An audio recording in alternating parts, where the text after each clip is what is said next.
Assalamualaikum warahmatullahi wabarakatuh. Apa kabar anak-anak? Sehat semua kan? Alhamdulillah. Bu Timur selalu mendoakan semoga kalian semua senantiasa sehat walafiat dan tetap semangat. Hari ini pelajaran kita tematik muatan PPKN ya anak-anak. Masih membahas seputaran hak dan kewajiban ya. Kalau kemarin kita membahas tentang kewajiban kita dan hak kita ketika di rumah maupun di sekolah. Nah, untuk hari ini kita akan membahas tentang hak kita sebagai warga masyarakat di lingkungan rumah kita. Coba buka buku paket kalian halaman 72. Sudah? Nah, di halaman 72 itu ada dua gambar, ya kan? Satu gambar menunjukkan aktivitas masyarakat yang sedang bermusyawarah. Kemudian gambar yang kedua, gambar yang ke B juga demikian, pemungutan suara. Nah, dari kedua gambar itu dapat kita lihat hak kita. Nah, apa hak kita sebagai warga masyarakat pada gambar pertama? Iya, ketika bermusyawarah kita berhak untuk apa ya? Mengajukan pendapat, mengeluarkan pendapat, usul. Nah, dalam musyawarah apapun kalau kita punya unek-unek, punya usul, punya pendapat, kita berhak untuk menyampaikan. Entah pendapat kita atau usul kita diterima atau tidak, itu urusan belakang. Yang penting kita usul dulu. Kemudian yang gambar yang kedua, kita berhak untuk memilih pemimpin yang kita sukai tentunya. Nah, itu. Dan tidak ada paksaan. Misal pemilihan presiden, mau memilih Bapak A atau Ibu B, ya terserah kita, itu hak kita memilih. Memasukkan pilihan ke kotak suara, dan itu nggak ada yang memaksa. Nah, itu contoh hak kita sebagai warga masyarakat. Selain ini masih adakah anak-anak? Masih banyak sekali ya contoh-contoh hak warga masyarakat. Silakan kalian tulis ya di halaman 73. Hak yang diperoleh sebagai warga di lingkungan masyarakat. Ditulis ya, satu contohnya selain yang dua gambar ini ya. Berhak mendapat tempat tinggal yang layak. Nah, silakan ditulis. Hak masyarakat, hak warga di lingkungan masyarakat itu mendapat tempat tinggal yang layak. Makanya sekarang kalau ada orang yang tidak punya rumah, oleh pemerintah juga dibantu, dibuatkan rumah. Apakah rumah yang layak itu rumah yang bagus? Tidak. Rumah yang layak itu yang bisa kita tinggali. Sederhana nggak apa-apa, yang penting bisa kita tinggali. Kita nyaman di dalamnya, bersih. Nah, dapat melindungi kita dari hawa dingin, dapat melindungi kita dari binatang buas. Kemudian yang kedua, hak warga di lingkungan masyarakat. Halaman 73 lah ya anak-anak, silakan ditulis. Berhak mendapat akses pelayanan masyarakat. Nah, contohnya kesehatan, puskesmas. Nah, jika kita sakit, kita berhak mendapatkan layanan kesehatan di puskesmas, kemudian di Polindes. Nah, itu hak kita sebagai warga masyarakat.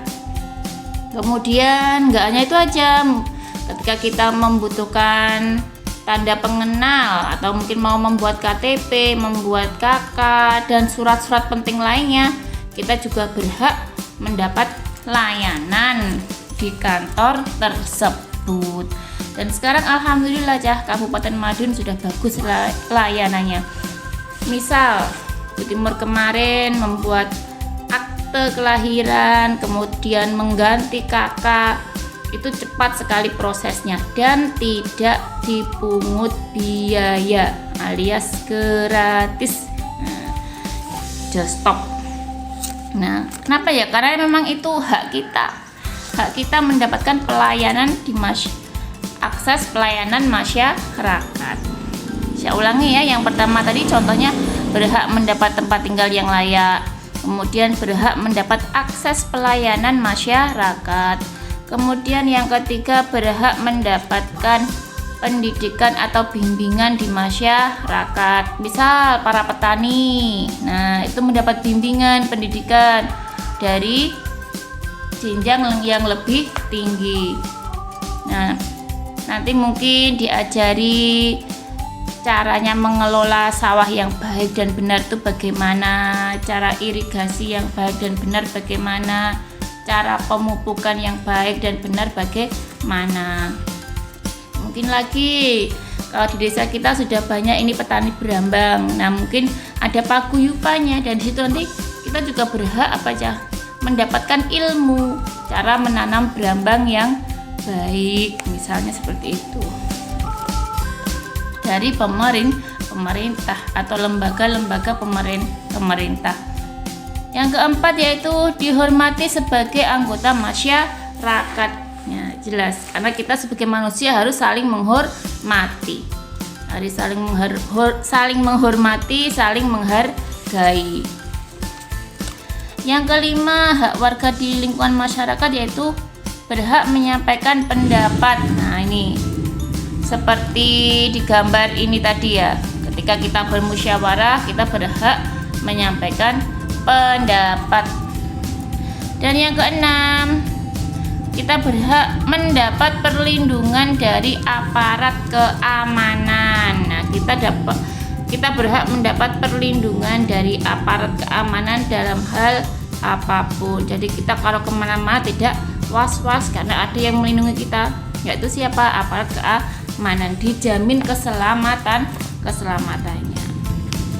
Nah, sampai di sini bisa dipahami ya anak-anak, hak warga di lingkungan masyarakat. Nah, sekarang silakan lanjut ke halaman 116. 116.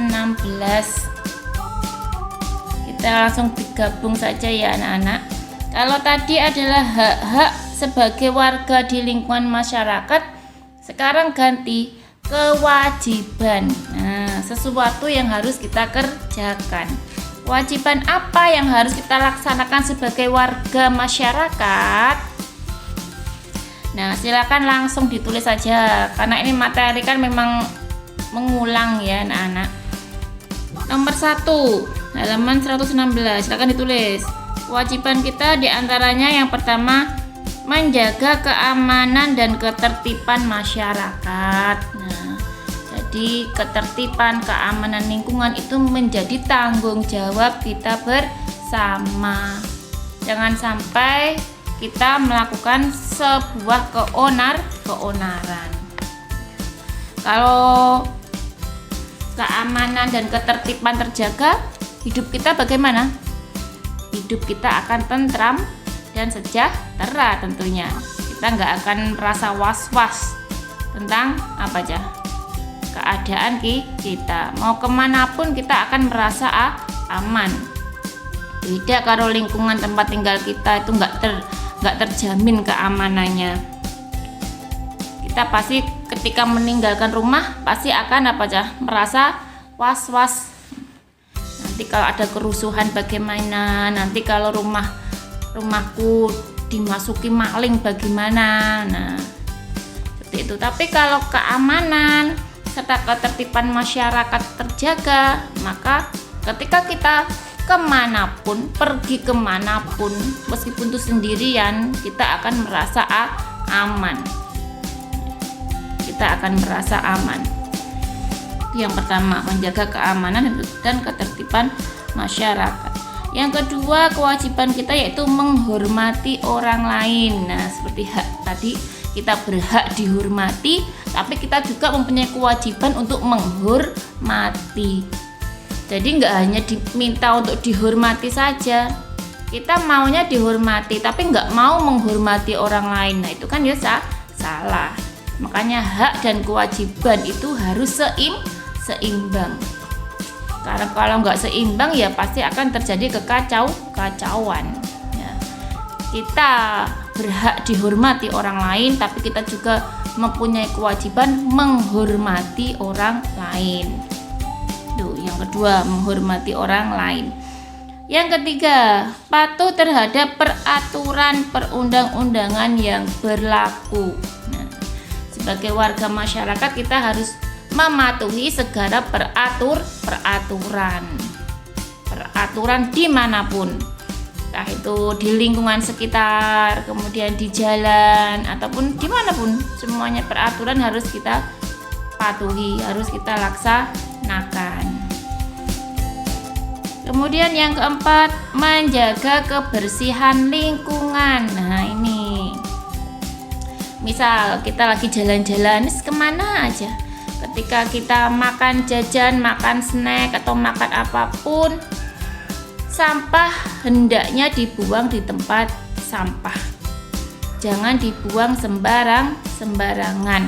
Nah, karena kalau lingkungan yang kita kunjungi itu kumuh, kita bagaimana? Nyaman apa tidak? Iya, kita nggak akan nyaman. Beda kalau tempat yang kita kunjungi itu bersih, pasti kita akan merasa nyaman.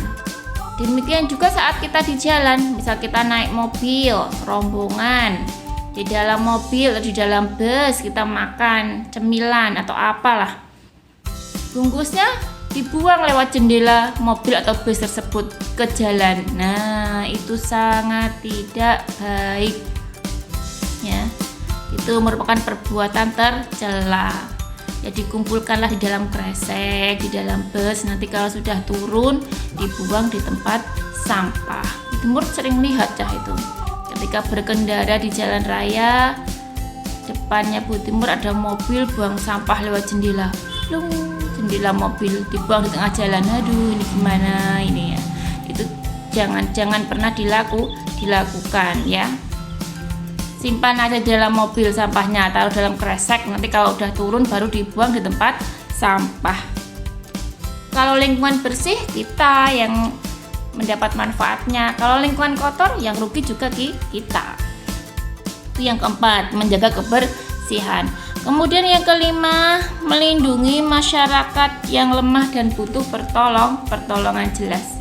Misal ada tetangga kita atau siapalah yang butuh pertolongan, kalau sekiranya kita bisa menolong ya kita tolong. Kalau kita nggak bisa menolong, paling tidak melaporkan kepada yang berwenang. Ya, membantu khususnya tetangga kita yang kekurangan misalnya. Jangan dibiarkan. Sampai di sini bisa dipahami ya anak-anak. Oke, silahkan kalian tulis yang rapi ya. Halaman 116 tadi yang kewajiban sebagai warga. Kalau yang haknya tadi di halaman 73. Silakan ditulis yang rapi, tidak usah difoto, Bu Timur percaya, karena ini untuk belajar kalian sendiri. Selamat belajar, tetap semangat. Wassalamualaikum.